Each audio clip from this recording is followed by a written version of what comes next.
Leo nataka nikazungumze na wale watoto wetu, wale marafiki zetu, majamii wetu ambalo wako katika hili mataifa mbalimbali, katika hali ya njia ya msako ya maisha.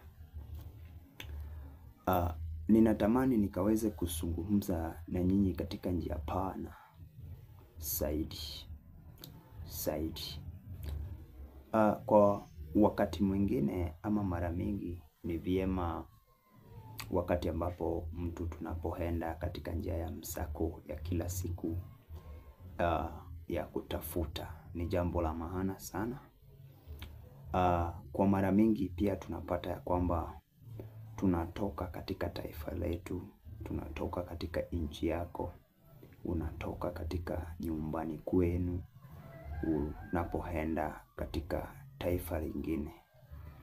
Hasa nataka nizungumze zaidi kwa wale ambao wanaenda katika mataifa hizi za Uarabuni, the Arab countries. Kuna jambo ambalo linatendeka, ni vizuri sana kuenda. Tumeona wamama, wasichana wetu, vijana wetu wakitoka nyumbani wakienda katika hizi nchi za nje. Ni vyema, lakini siku ya leo natamani ukaweze kunitega sikio, ukaweze kumakinika kisahidi kwa undani sana, ukaweze kumakinika na ukaweze kupokea haya. Utakapoyapokea yale ambaye natamani nikaweze kuzungumza na wewe, ama natamani nikaweze kuyasema, yatakusaidia hata siku zote ambalo utakapo enda uko nje, yatakusaidia sana tu. Kwa mara mingi tumekuwa tukishuhudia, tukiona mtu anatoka taifa lake kuenda katika hiyo taifa ya nje, aidha kukuwa housekeeper, sambaman, watchman, kuajiriwa kwa kampuni na kazi mbalimbali.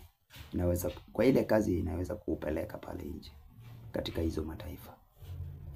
Ni vizuri na ni vyema, lakini ipo siri mimi natamani nikaweze kushare na wewe ama kuzungumza na wewe.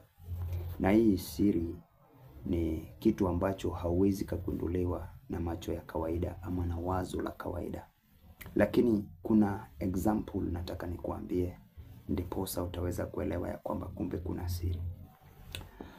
Kwa mara ngapi ambao umeona rafiki yako ama ndugu wako ama jamaa ama jamii wako mtu ameweza kutoka huko, baada ya muda mchache anatamani tena kurudi, manake hana, amefirisika, ameishiwa kabisa.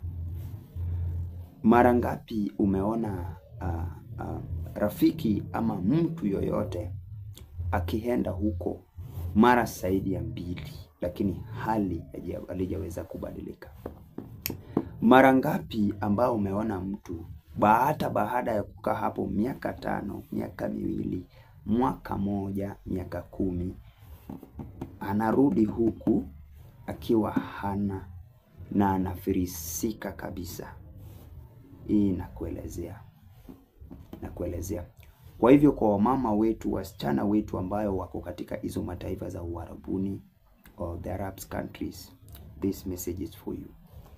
Wakati ambapo utakapoyapokea na uyaichukue katika na uitilia manani, utatoka hapo kama Yosefu, kama Yakobo. Utatoka huko na baraka yasiyosaidika.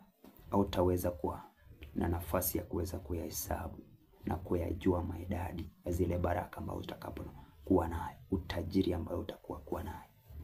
Lakini mbona mtu hata baada ya kukaa hapo, unapata mama ama msichana wetu wamekaa hapo miaka 5, baada ya kurudi anakaa tu muda kidogo tena anatamani kurudi, manake ameishiwa. Sababu iko. Follow me. Follow me. Iko sababu. Iko sababu maalum. Ya kwanza,